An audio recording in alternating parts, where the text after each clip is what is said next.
Elle a brisé les chaînes. Elle a brisé les chaînes des monotes parce qu'elle est forte. Elle est forte parce qu'elle a confiance en elle. Je voudrais appeler Maïmouna Ndour Faye. Cette fois-ci, je ne vais pas me tromper sur le nom de famille parce que c'est ma patronne et elle risque de me virer. J'appelle Maïmouna Ndour Faye pour prendre la parole. Mais ne parlez pas du dossier. Non, je ne parle pas du dossier.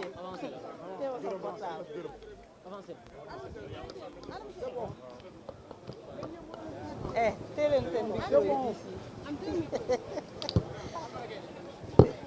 Ja, te, na kenn tee. Waaw na kenn tee. Dama sonn.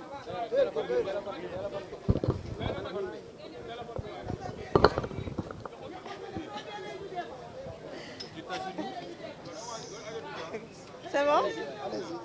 Merci beaucoup. Merci beaucoup. Je vais juste dire quelques mots.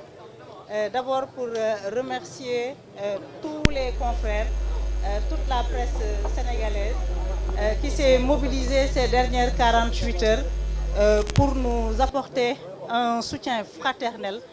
maa ngi leen di remercier di leen sant di sant samay confrères waaye tamit remercier ñi nga xam ne ñoom ñooy sénégalais yëpp doon inquiété wu ci suñu sort di ñu ñaanal di ñu indil li nga xam ne di ñu defal li nga xam ne di ñu indil li nga xam ne moom mooy seen soutien di remercier la société civile les acteurs politiques toutes chapelles confondues ils se sont tous mobilisés pour nous marquer leur soutien et ils ont prié pour notre libération. J'ai été libérée ce matin après mon déferment devant le procureur de la République. Pour le moment, il m'est interdit de parler de ce dossier parce que l'affaire est pendante devant la justice. Mais je voudrais juste rassurer ceux qui ont formulé cette accusation d'atteinte à la sûreté de l'État et d'atteinte à l'autorité de la justice. Je voudrais juste leur dire ceci.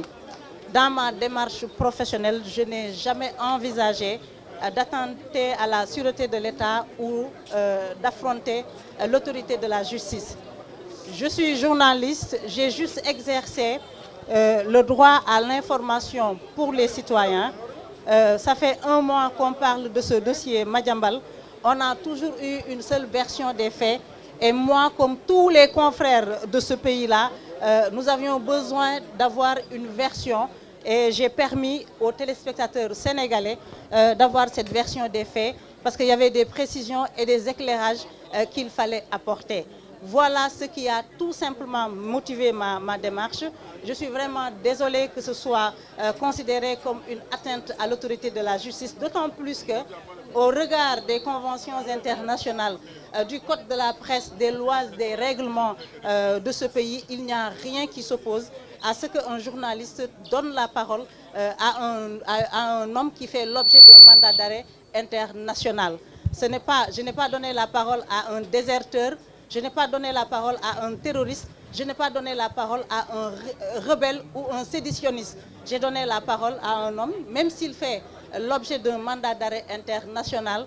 Je voulais que les Sénégalais soient édifiés sur tout ce qui s'est passé et sur tout ce qui a été dit autour de cette affaire-là. Si j'ai pu offenser les institutions, je m'en excuse très humblement. Ceci n'était pas ma démarche. Et je voudrais lancer un appel à la télédiffusion, à la directrice de la télédiffusion du Sénégal. Le signal de la 7TV et de la TFM, les signaux ont été coupés. Ceci ne respecte pas la réglementation en vigueur. C'est le CNRA qui doit agir dans ce sens et non le ministère qui donne une injonction à TDS et TDS qui coupe à son tour les signaux de la TFM et de la 7TV. Je les invite à rétablir les signaux.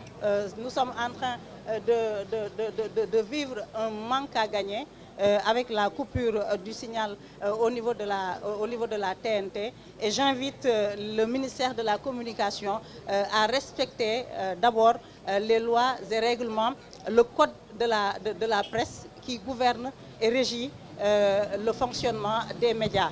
Donc, je remercie tous les Sénégalais di remercier sama confrères yi nga xam ne dañoo mobiliser wu apporter ñu leur soutien di remercier les acteurs de la société civile, les acteurs politiques, toutes les chapelles politiques confondues, di remercier le public sénégalais gis nañu seen i ñaan gis nañu seen i soutien ñu leen di jaajëfal bàyyi nañ ma tey ci suba gannaaw bañ ma yóbboo ci kanamu procureur dossier bi c'est pendant devant la justice kenn tëjagu ko et donc waruma dugg de fond en comble ci li nga xam ne moom mooy dossier bile mais bëgg naa rek rassurer nit yi nga xam ne ñoo formuler accusation bi ñu teg sama ndodd masul nekk ci sama doxalin may nekk di affronter l'autorité de la justice wala bokk may attenter à la sûreté de l'État dama jàpp ne rek en tant que journaliste ñi nga xam ne ñoom ñooy public bi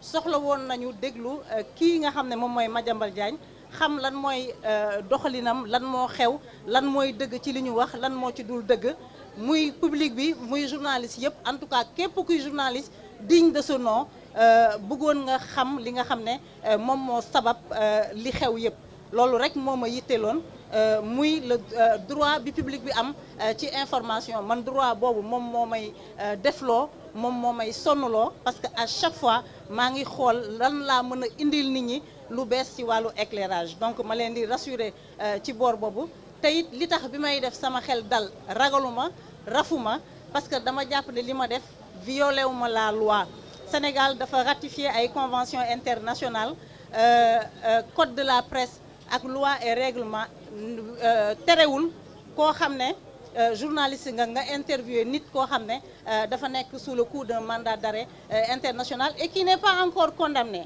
et qui bénéficie de la présomption d'innocence jusqu'à preuve du contraire ki ma jox parole joxuma parole un terroriste wala un déserteur de l'armée wala boog koo xam ne rebelle la dafay remettre en cause l'unité nationale lii bu ma ko defoon yoon mun na dal sama kaw li nga xam ne nag def naa ko bu fekkee ne dafa am ñu nekk ay kilifa wala ñu incarner ay institutions yu jàpp ne dama leen doon défier ce n'est pas le cas waaye tamit maa ngi jéggalu bu fekkee ne dama leen jox cette impression là mais li ma agir loo mooy besoin d'informer le public sénégalais ci loolu nag may inviter la directrice de TDS bi nga xam ne moom moo dagg les signaux de la TFM et de 7TV mu rétablir ko li mu def tegu ko ci yoon ministère ñoom ñoo ko jox ministère de la communication ñoom ñoo ko jox injonction mu def ko signalu télévision wala boog ku war a tëj média conseil national de régulation de l'audiovisuel moom moo ko